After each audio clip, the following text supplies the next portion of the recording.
bienvenue. Aujourd'hui, on se penche sur un passage assez connu de la parachate Ukat. On va regarder de plus près un commentaire sur cette section de la Torah. Oui, un passage qui soulève pas mal de questions. Exactement. Alors, le décor 7, on est dans le désert. Les Hébreux, ils se plaignent. Encore une fois, pourrait-on dire. Et cette fois, c'est le manque de nourriture et d'eau qui est visé. On trouve ça dans Nombre, chapitre 21, verset 5. Oui. La grande question qu'on va se poser, c'est est-ce que leur plainte, qui est quand même très virulente, reposait vraiment sur des faits ? C'est une excellente question parce que, justement, le texte biblique lui-même semble dire autre chose. Alors rappelons ce qu'ils disent. Pourquoi nous avez-vous fait monter hors d'Égypte pour mourir dans ce désert ? Bon, car il n'y a pas de pain et il n'y a pas d'eau. Nourriture, ils avaient la manne. Ah oui, la fameuse manne. Oui, décrite comme le pain du ciel, quand même. Une nourriture miracle qui les a soutenus pendant 40 ans. Donc dire pas de pain, c'est un peu fort. D'accord. Et pour l'eau ? Pour l'eau, c'est pareil. On a plusieurs récits où Dieu fait jaillir de l'eau miraculeusement. Comme l'épisode du rocher, par exemple. Exactement, à Horeb puis à Kadesh. Et il y a même une tradition chez les sages basée sur un verset qui parle de 3 jours sans eau, Oui.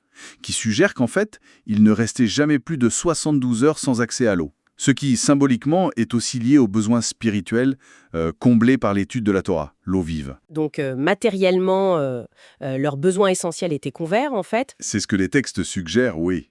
Une protection divine constante. Alors, si ce n'est pas un manque matériel réel, c'est quoi le fond du problème ? L'expression clé, c'est « Notre âme est dégoûtée, on en a marre, on est excédé. C'est très fort. et il parle de la manne comme du pain méprisable, misérable. C'est ça. Et ce mot « kelokel », sa racine « K-L-L », elle est intéressante parce qu'elle peut vouloir dire plusieurs choses. Léger, méprisable ou même maudit. Ah oui, quand même. Ça ouvre différentes interprétations sur la nature profonde de ce dégoût. Et justement, il y a un commentateur, le Keli Yakar, Rabbi Shlomo Ephraim Lunchitz, début XVIIe siècle. Oui, très connu. Il propose une lecture assez fine, non ? Il dit que le problème, et c'était peut-être pas l'absence de nourriture en soi, Exactement. mais plutôt soit la monotonie, soit quelque chose lié à sa nature même. Il joue sur le sens de léger pour Kelokel. C'est ça. L'idée, c'est que la manne, étant très légère, se digérait peut-être trop vite, du coup elle ne donnait pas une sensation de satiété durable. Ni physiquement, mais peut-être même psychologiquement. Une sorte de faim persistante malgré la nourriture. Rachi aussi parle de cette lassitude, de cette monotonie, je crois. Oui, Rachi mentionne cette fatigue face à la répétition. Même si une autre tradition dit que la manne pouvait avoir tous les goûts possibles, selon ce qu'on désirait. Ah oui, c'est vrai. La perception dominante dans ce passage, c'est clairement la lassitude. Mais au-delà de ça, beaucoup de commentateurs, comme Rachi, insistent sur autre chose. Quoi donc ? L'ingratitude. Une ingratitude flagrante. L'ingratitude face à un cadeau du ciel, littéralement. Précisément. Recevoir ce pain des anges et le traiter de misérable, voire de maudit, c'est comme si on rejetait Dieu lui-même à travers son don. C'est fort. Certains vont même jusqu'à dire que ce mot « kelokel » reflète l'état d'esprit corrompu, une autre nuance de la racine KLL du peuple. Leur propre négativité qui, en quelque sorte, gâche le miracle. C'est intéressant comme perspective. Il ne faut pas oublier le contexte. Le désert, c'est le lieu de l'épreuve de la foi, de la dépendance totale envers Dieu. On a donc ce paradoxe, une aide divine constante, miraculeuse, mais qui finit par lasser et même être rejetée. C'est un thème récurrent dans la Torah, cet avertissement. Moïse le dira plus tard à propos de la terre promise. Attention, quand tout ira bien, quand vous aurez tout en abondance, N'oubliez pas d'où ça vient.